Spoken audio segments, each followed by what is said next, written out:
Okay, so we're going to do another activity. We're going to think about how maintaining family links and positive contact can promote each of the 6 outcomes. So here's the outcomes. I'm going to ask you to pause me in a minute, and I want you to think about if contact is positive, how might we be achieving some of these outcomes for children? Okay, so pause me now.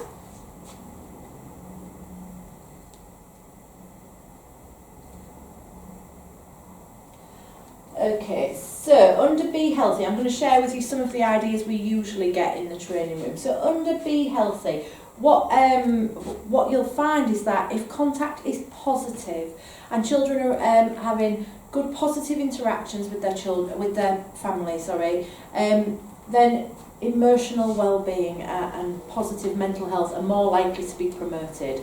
Children are going to feel better, and as we know, if children's emotional and mental health is positive, it has an impact on their physical health as well. So if contact is positive, children feel good, that's going to help their all-round health.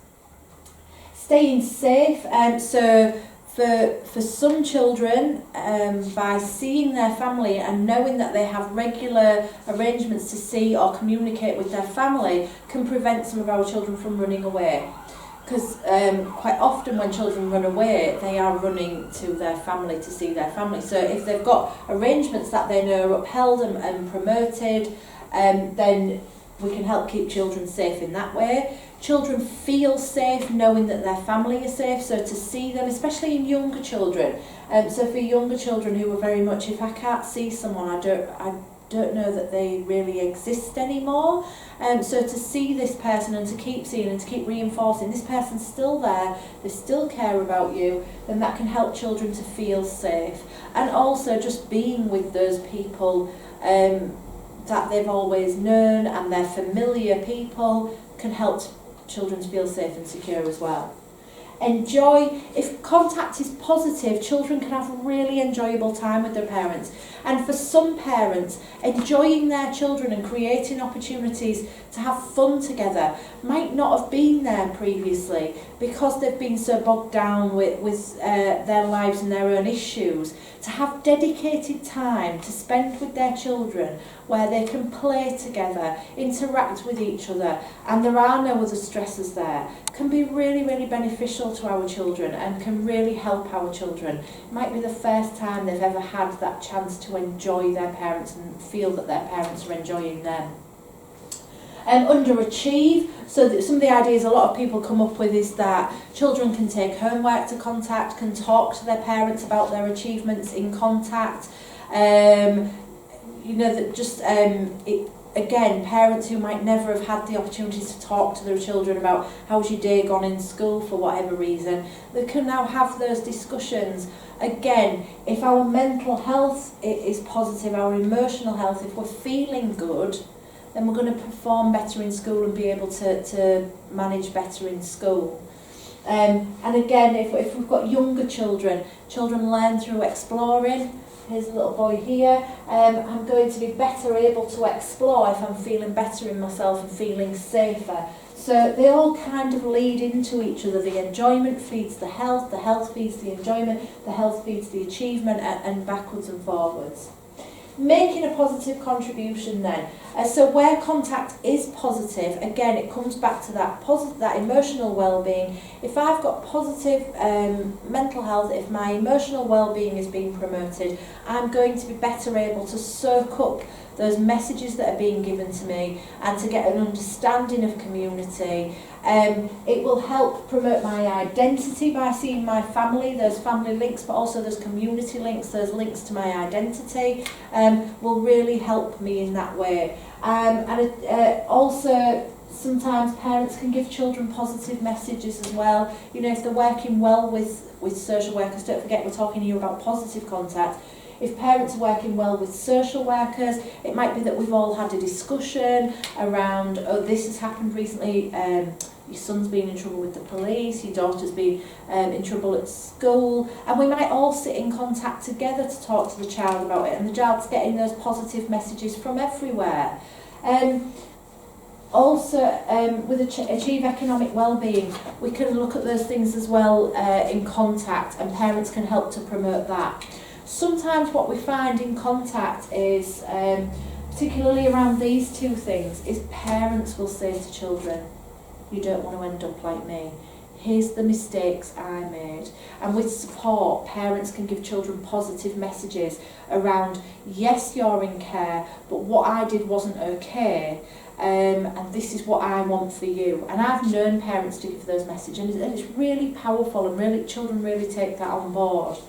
Equally, I've known children to go to contact and see the lives that their parents have had and thought to themselves, I don't want this life for myself, and it can kind of spur them on. I've recently encountered a young person who's a care leaver, so she's over the age of 18, and she's at university doing a master's degree, and she said one of the things that spurred her on, if you like, was one, her siblings, her younger siblings, and wanting to be a good role model to her siblings, but two, she would say that I love my parents dearly, but I just saw their life and I didn't want that for myself. So those are some of the ways in which contact can promote these outcomes, but again, contact should be doing some positive. If there's no positives involved in contact, then we should be looking at that.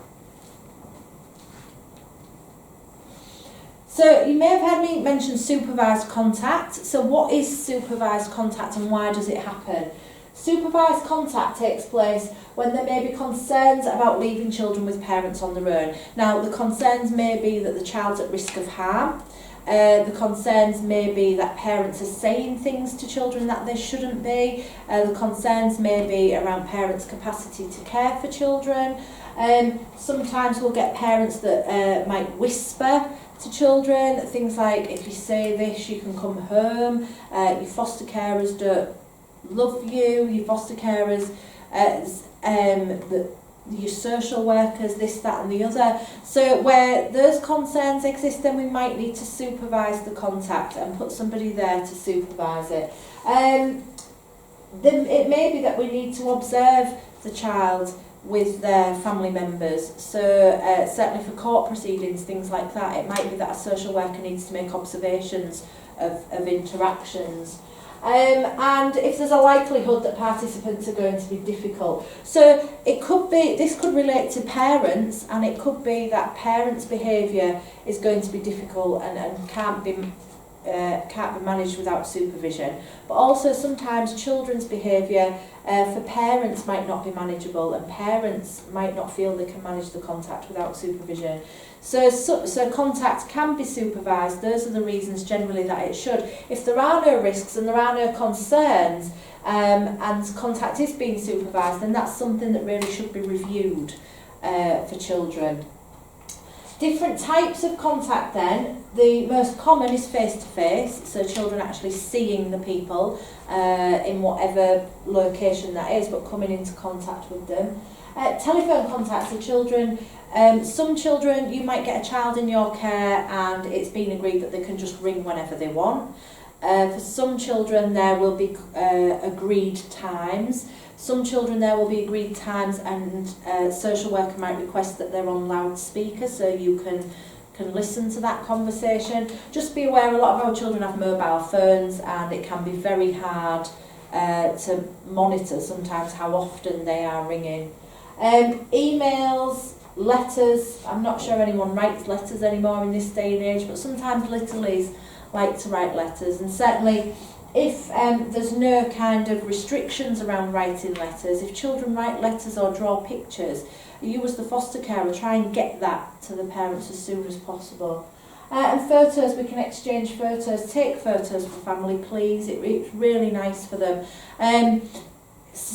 You need to suss out what kind of place parents are in before you look at what you can share with them. So for example, I've had foster carers that have taken children abroad on absolutely amazing holidays, and they've taken photos. I had a foster carer that took lots of photos and put them into a calendar for the parents as a Christmas present. The parents were delighted with this, absolutely loved it. They loved turning their calendar over every month and seeing the pictures of their children on holiday, having a lovely time, smiling.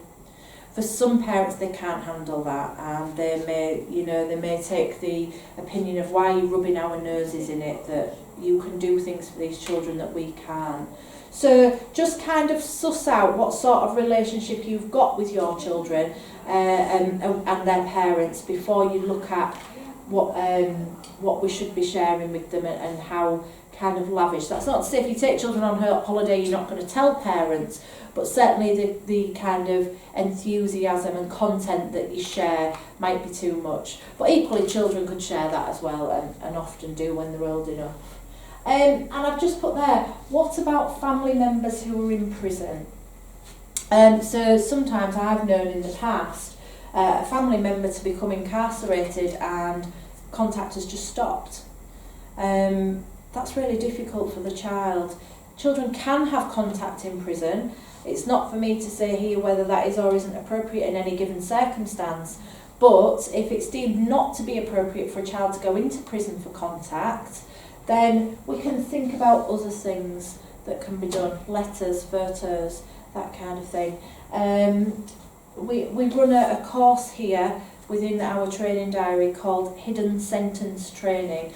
So if any of you are caring for a child who has somebody in prison, then this is a course available that just helps explore both sides of the coin. So what is it like for that person in prison? What is it like for that child? What can we do to support both parties? And half the course is people from Hull City Council, and half of the course participants are actually prison officers. So it helps everybody to look at this and look at how we can work this together. And the course is actually held in Hull Prison, and you get a tour of the prison as well.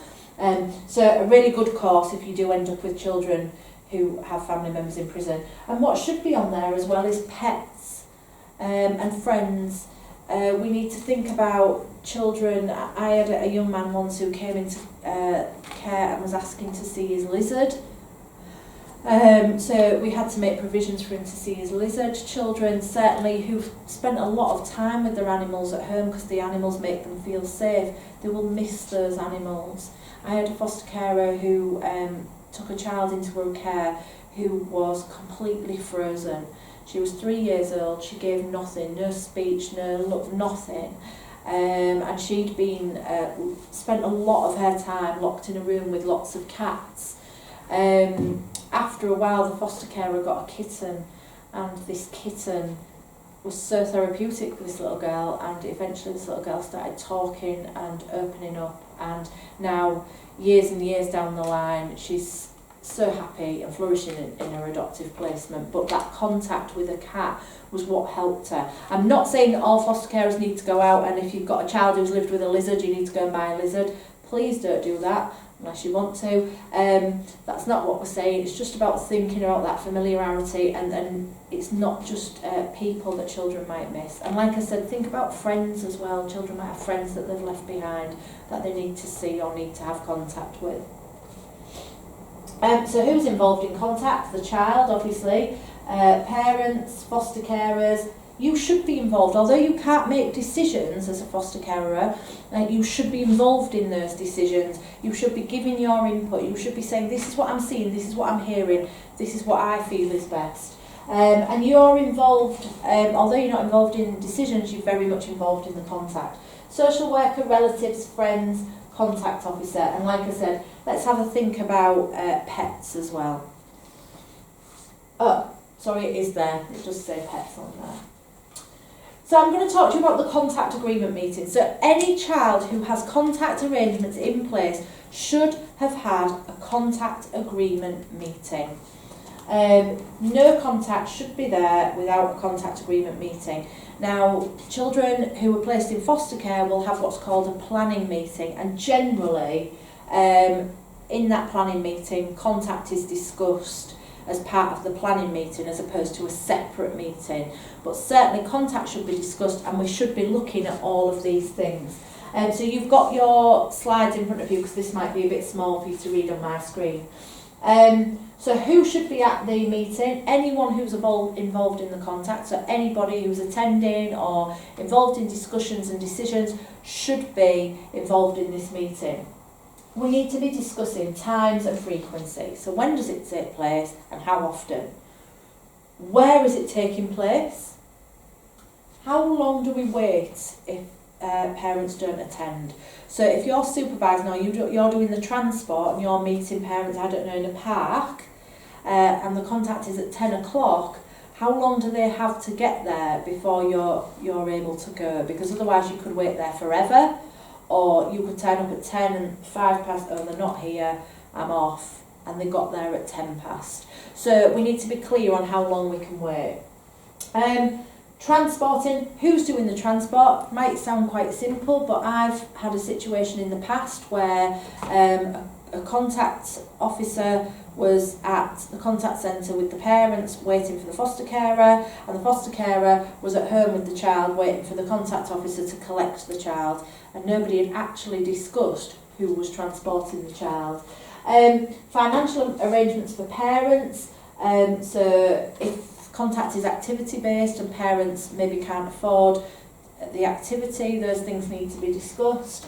Day-to-day provision, so who's providing, if contact takes place over a meal time, so tea, dinner, whatever, who's providing the food? Do parents want to bring the food, or are you expected to send the food?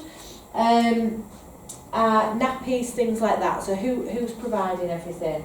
And it's so much better to iron these things out in the beginning rather than encounter issues along the way. Do parents need any specific support during the contact? So do they need help in caring for the child, in handling the child?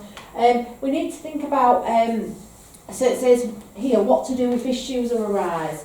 One issue you might come across is the child saying, I need a wee-wee. Who's taking the child to the toilet? Because if contact is supervised, and one of the things we're worried about is parents whispering to children, then if the parents take the child to the toilet, that could be difficult. And again, if that situation arises within contact, it can be really awkward and really difficult. If we've had that discussion before and the parents are clear that it will be you, the foster carer, or the contact officer taking the child to the toilet, then it makes it much easier. Equally, what if you need a wee-wee? So, say for example, thinking about a foster carer I had, contact was once a month for a full day, 10 till 3. It was a day out and it had to be supervised, but the foster carer needed the toilet. So at times, as I'm sure you will do, we can't expect you not to have a drink all day. So what happens if anybody needs the toilet, if this contact needs to be supervised? Might sound silly, but it's an issue that we need to look at and agree a plan for. Placement agreement, so what is your role in supporting contact? Are you supervising? Are you accompanying? Are you observing? What is your role? And what financial support do you need? So can you claim mileage costs for this? That needs to be agreed.